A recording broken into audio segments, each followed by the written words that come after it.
नमस्कार, आप देख रहे हैं educationbeats.com और मैं हूं आपके साथ अनन्या मिश्रा। आज एक मुलाकात की इस खास सीरीज में हमारे साथ आगरा से जुड़ रहे हैं नरेश पारस जी। मैं अपने दर्शकों को बता दूं कि कोरोना काल में जब लोगों की सांसें थम रही थी तो ऐसे मुश्किल वक्त में नरेश कोरोना काल में लोगों को फ्री में ऑक्सीजन उपलब्ध करवाते थे। नरेश पारस जी, आपका बहुत बहुत स्वागत है एजुकेशन बीट्स के मंच पर। धन्यवाद। तो नरेश जी, सबसे पहले आप हमारे दर्शकों को अपने बारे में बताएं कि किस तरह से लोगों को मदद करने का ये सिलसिला आपने शुरू किया। मेरा नाम नरेश पारस है, मैं सोशल एक्टिविस्ट हूँ। और जिस तरह से कोविड के दरमियान जब ऑक्सीजन को लेकर क्राइसिस हुआ था तो उसमें एक प्रयास ये किया गया था कि जितने भी आगरा और मथुरा आसपास के जिले हैं उनमें रिफिलिंग सेंटर की स्थिति क्या है, तो उसको लेकर कुछ मैंने पॉइंट आइडेंटिफाई किए थे। आगरा के आसपास के जो जिलों के हैं और आगरा के हैं, तो उनका खुद फैक्ट फाइंडिंग करके उनका स्टेटस पता किया और जितने भी जो रिफिलिंग सेंटर थे उनमें जो लोग थे, कर्मचारी थे, उनके माध्यम से फिर मैंने उनकी जानकारियां ली, क्योंकि हर 2 घंटे बाद उनका स्टेटस बदल जाता था कि कभी किसी पॉइंट पर रिफिलिंग हो रही है, फिर किसी पॉइंट पर रिफिलिंग हो रही है। तो ऐसे में लोगों को सही जानकारी मिलना बहुत जरूरी था। तो जब ऑक्सीजन का उस समय क्राइसिस हुआ था तो उस दरमियान जैसे कोई व्यक्ति किसी रिफिलिंग सेंटर पे ऑक्सीजन गैस रिफिल कराने जाता था तो वहाँ क्या है कि उसको वो नहीं मिलती थी, फिर उसे दूसरी जगह भेज दिया जाता था, वहां नहीं मिली, फिर तीसरी जगह जाता था, फिर चौथी जगह जा रहा था। तो जब तक वो सही जगह जा रहा था तो तब तक बहुत देर हो जाती थी और उसकी सांसें थम जाती थी। तो इस पूरे मामले को लेकर उनकी फैक्ट फाइंडिंग के साथ में सोशल मीडिया पर मैंने अपना नंबर जारी किया था और लोगों से अपील की थी कि अगर ऑक्सीजन रिफिलिंग की अगर आपको सही जानकारी चाहिए तो मैं उसमें दे सकता हूँ। तो इसी बीच फिर वहां से नंबर लेके लोगों के फोन कॉल मेरे पास में आने लगे और मैं लगातार फिर उन लोगों को सही जानकारी मैं देता रहा और उसके चलते फिर तमाम लोगों ने फिर ऑक्सीजन उनको मिल पाई, रिफिलिंग करा पाए। तो जो आगरा में जितने रिफिलिंग सेंटर थे वहां भी भेजा और यहाँ से 50 किलोमीटर दूर मथुरा से भी लोग रिफिल करा के लाए। तो ये जो प्रक्रिया थी वो मैं लगातार कर रहा था। तो पर डे मेरे पास करीब 800 से 900 के बीच फोन कॉल आते थे, जिनमें से 450 500 कॉल ही मैं अटेंड कर पाता था। बाकी के लोगों को जब समय मिलता था उनको व्हाट्सएप पर उनका स्टेटस में भेज देता था। तो इस तरह से मैंने ये इसमें काम किया था। तो पारस जी, जब कोरोना में कई लोग इस तरीके से लोगों की सहायता कर रहे थे, मदद कर रहे थे, तो कुछ लोग ऐसे भी थे जो चंद पैसों के लिए काला बाजारी करते थे। तो इस पर आप क्या कहना चाहेंगे? देखिए, ये मानवीय फितरत होती है, क्योंकि जिस तरह से जो लोग करते हैं कुछ अच्छा कर रहे हैं तो उन्हीं में से कुछ चंद लोग ऐसे भी होते हैं जो बुरा भी करते हैं। तो ये उन्हीं लोगों में से कुछ चंद लोग थे जिन्होंने इस पर अपना पैसा की कमाने की नीयत से ये सारे काम किए, ऑक्सीजन की कालाबाजारी की, उनको 2 गुने दामों में बेचा। तो ये शिकायतें अक्सर करके आ रही थी, क्योंकि ऑक्सीजन का क्राइसिस तो था ही और जिन लोगों को ऑक्सीजन चाहिए थी तो वो लोग कोई भी कीमत अदा करने के लिए तैयार थे। हमारे पास भी फोन आते थे तो वो अक्सर करके यही कहते थे कि आप ऑक्सीजन उपलब्ध करा दीजिए, बाकी की आप पैसा जितना चाहेंगे वो हम दे देंगे। तो क्या है कि कुछ लोगों ने इसका नाजायज फायदा उठाया और जिस तरह से ऑक्सीजन जो नहीं मिल पा रही थी, तो ऐसे में कुछ सिलेंडर उन्होंने अपने यहाँ पर ब्लैक मार्केटिंग के लिए रख रखे थे और वो काफी महंगे दामों में लोगों को दिए हैं। तो ये जो था, क्योंकि एक वो दौर अलग था जब ऑक्सीजन की क्राइसिस थी, तो लोगों ने अपनी मजबूरी के चलते कई दामों में ऑक्सीजन खरीद भी थी, क्योंकि उनको अपने परिजनों की जान बचानी थी। तो इसमें कोई दो राह नहीं है, लोगों ने इसमें ऑक्सीजन क्राइसिस के दौर पर काला बाजारी भी की और मोटा मुनाफा भी कमाया। बिल्कुल बिल्कुल। तो नरेश पारस जी, मैं आपसे जानना चाहूंगी कि आपको लगता है कि कोरोना की ये जो दूसरी लहर इतनी खतरनाक साबित हुई लोगों के लिए, इसमें कुछ प्रशासन की ओर से भी कमी रही? देखिए, जिस तरह से शासन प्रशासन की तरफ से जो प्रयास किए गए थे, प्रयास तो ठीक किए गए थे, लेकिन वो प्रयास नाकाफी थे, क्योंकि एकदम ऑक्सीजन का क्राइसिस हुआ था। और जितने भी क्योंकि कभी किसी ने कोई कल्पना नहीं की थी कि भविष्य में कभी ऐसा होगा कि ऑक्सीजन पीठ पे लाद के चलना पड़ेगा, खाली सिलेंडर लेके जाना पड़ेगा, और ऑक्सीजन के लिए सिलेंडर लेकर उसमें कतारें लगानी पड़ेंगी, ये कभी किसी ने नहीं सोचा था। तो उसी के हिसाब से जो शहरों में जो इक्का दुक्का ऑक्सीजन रिफिलिंग प्लांट होते थे, उसी के माध्यम से ऑक्सीजन अवेलेबल हो पाती थी। लेकिन जब इतना क्राइसिस हुआ तो उसमें फिर लोगों की संख्या ज्यादा बढ़ने लगी, ऑक्सीजन रिफिलिंग सेंटर पर डिमांड आने लगी, फिर लोग रात रात भर उसमें इंतजार कर रहे हैं। तो ऐसे में जो संसाधन थे वो नाकाफी थे, और ऊपर से भी ऑक्सीजन नहीं आ पा रही थी। तो ये कहीं ना कहीं उसमें थोड़ा सा प्रशासनिक झोल भी उसमें रहा, और झोल इसलिए भी रहा क्योंकि उनके पास में कोई साधन नहीं था। आखिर में ऑक्सीजन का क्राइसिस हुआ, आखिर में वो देते किसको, कैसे देते? ऑक्सीजन की कमी थी, और इस वजह से उनको प्रशासन को कहीं दूसरी ओर उसमें चुप्पी भी साधनी पड़ी, और उसका कारण यही रहा कि कुछ लोगों ने इसमें अपनी जान भी गंवानी पड़ी इसमें। बिल्कुल। तो पारस जी, आपको बच्चों की भी विशेष सुरक्षा को लेकर जाना जाता है, तो ऐसे में आप उन बच्चों से क्या कहना चाहेंगे जो बेहद कम उम्र में नशे के आदी हो जाते हैं? देखिए, उसके लिए तो मैं यही कहूंगा कि जो भी बच्चे इसमें नशे के दलदल में जा चुके हैं वो इस दलदल से बाहर निकलें, और इसकी जिम्मेदारी परिजनों के साथ में शासन प्रशासन की भी है। इसके लिए बाकायदा व्यवस्थाएं बनी गई हैं, और नशा मुक्ति केंद्र भी खोले गए हैं, और जिला बाल संरक्षण इकाई भी है, काउंसलर भी हैं बच्चों के। हर जिला अस्पताल में बच्चों के लिए 2 काउंसलर नामित किए गए हैं, लड़कों के लिए अलग हैं, लड़कियों के लिए अलग हैं। तो इसमें उनको आगे आना होगा, और आगे आकर ऐसे बच्चों की वो काउंसलिंग करें। काउंसलिंग के माध्यम से उन बच्चों को नशा मुक्ति केंद्र पे ले जाया जाए, जहाँ से उनका नशा की प्रवृत्ति छुटाई जा सके। और साथ ही साथ इसमें जो प्रयास है, जो लोग नशे का कारोबार करते हैं, जो कि खुलेआम व्हाइटनर बेचते हैं, जो खुलेआम नशे की चीजें बेचते हैं, उन पर प्रतिबंध लगना चाहिए, तभी ये नशे के कारोबार पे लगाम लग पाएगी और ये बच्चे उसमें सुरक्षित हो पाएंगे। ये बहुत बड़ा इशू है, क्योंकि आमतौर पर बच्चे देखे जाते हैं कि जो हाथ में रुमाल लेकर उनमें व्हाइटनर लगा लेते हैं, सॉल्यूशन लगा लेते हैं, फिर उनको सूंघते हैं।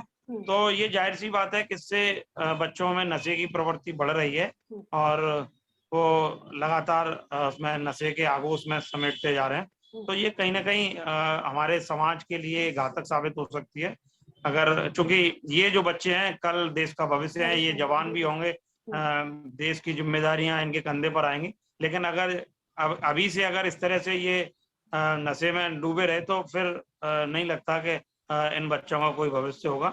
और आमतौर पर देखा भी यही जाता है कि 30-35 साल की उम्र में ये बीमारियों से घिर जाते हैं और इनकी मौत हो जाती है। बिल्कुल बिल्कुल। तो इनको बचाने के लिए सबसे पहले यही करना पड़ेगा, इनकी काउंसलिंग करानी पड़ेगी।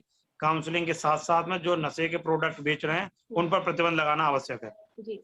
तो पारस जी, अक्सर हमें ये भी देखने को मिलता है कि कई बच्चे जो दुकान पे, ठेले पे या अन्य कई जगहों पर काम करते दिखते हैं, जबकि बाल श्रम एक अपराध माना गया है। इसको लेकर कई कानून भी बनाए गए हैं, बावजूद इसके इसमें कमी नहीं आ रही। तो ऐसे में और क्या कुछ कदम उठाए जाने चाहिए?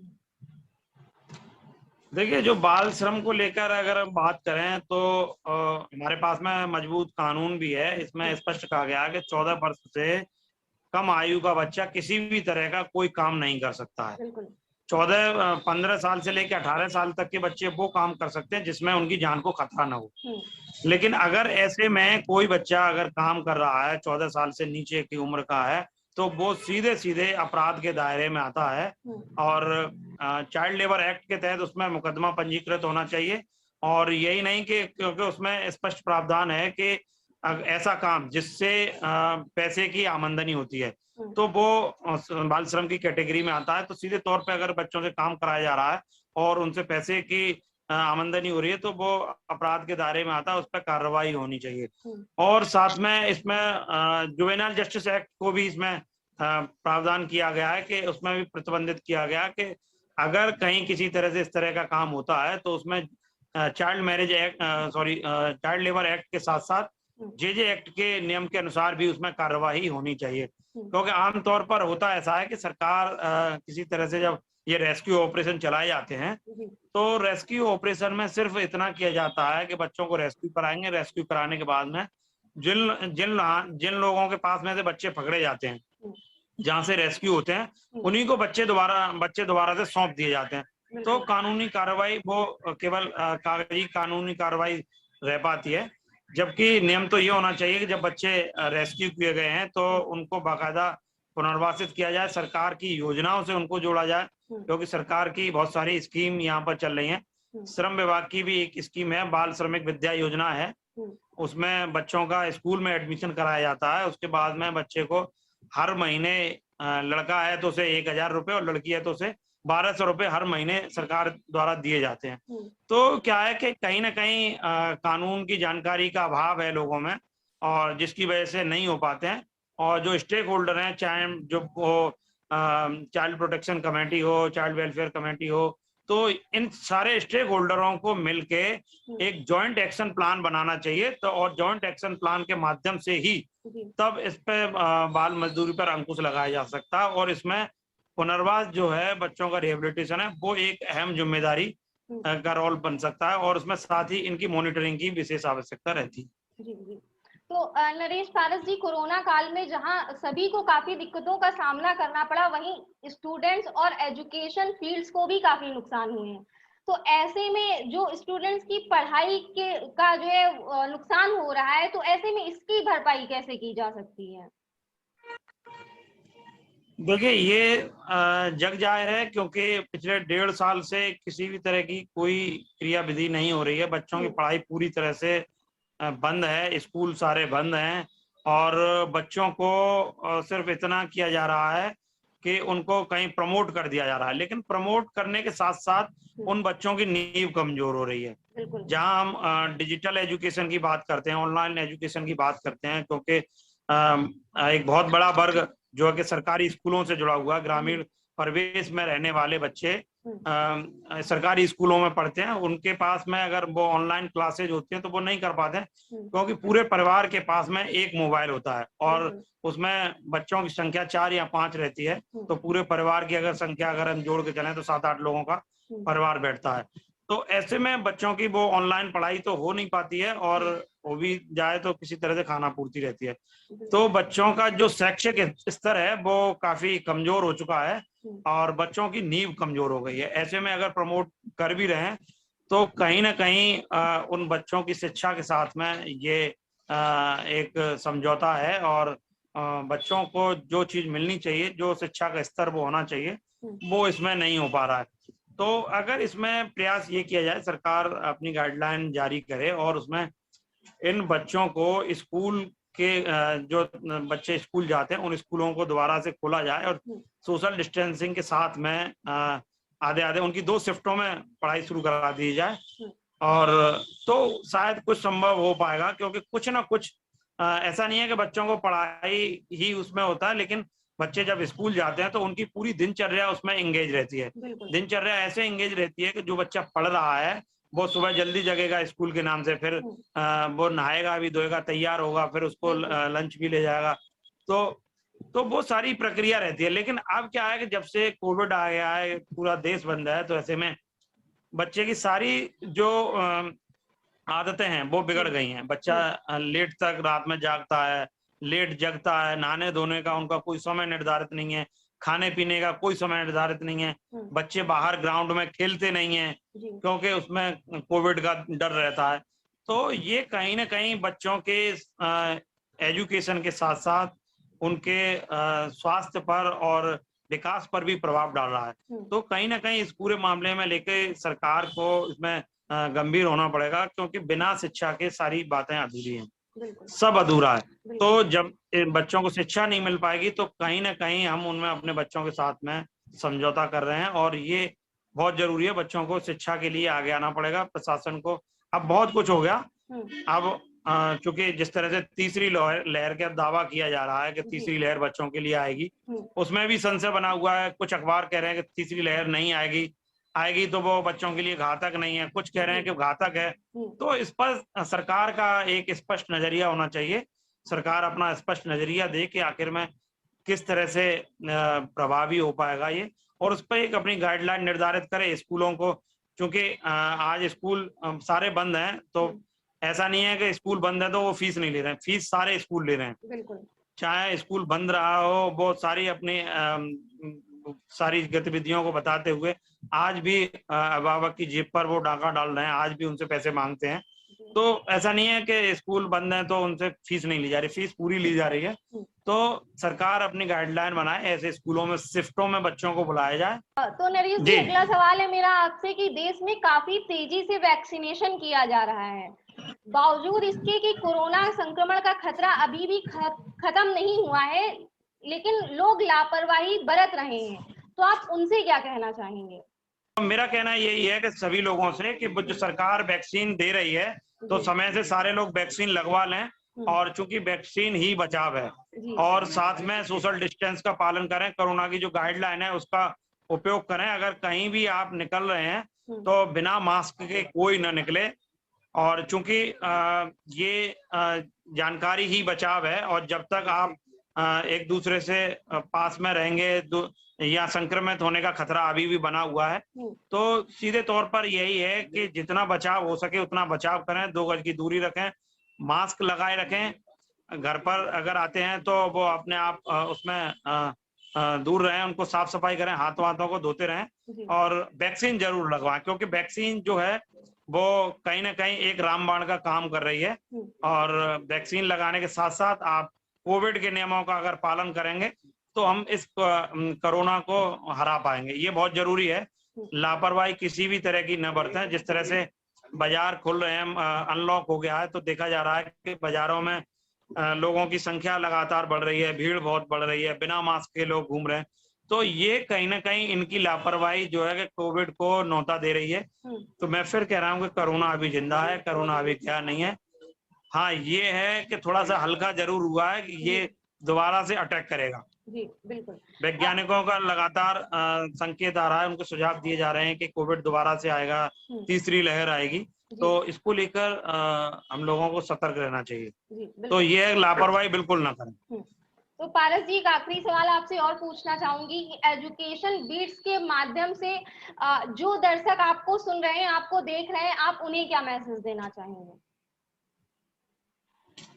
देखिए, मैं तो मैसेज यही देना चाहूंगा कि जिस तरह से आज के दौर में एजुकेशन सबसे बड़ा महत्व है, और सरकार ने पूरा देश बंद कर रखा था, इस दरमियान कहीं ना कहीं बच्चों का शिक्षा स्तर भी गिरा है, उनकी पढ़ाई नहीं हो पाई, केवल प्रमोट के नाम पर उनको अगली कक्षा में तो बैठा दिया गया है, तो कहीं ना कहीं उनका जो शैक्षिक स्तर है वो गड़बड़ा गया है उनका।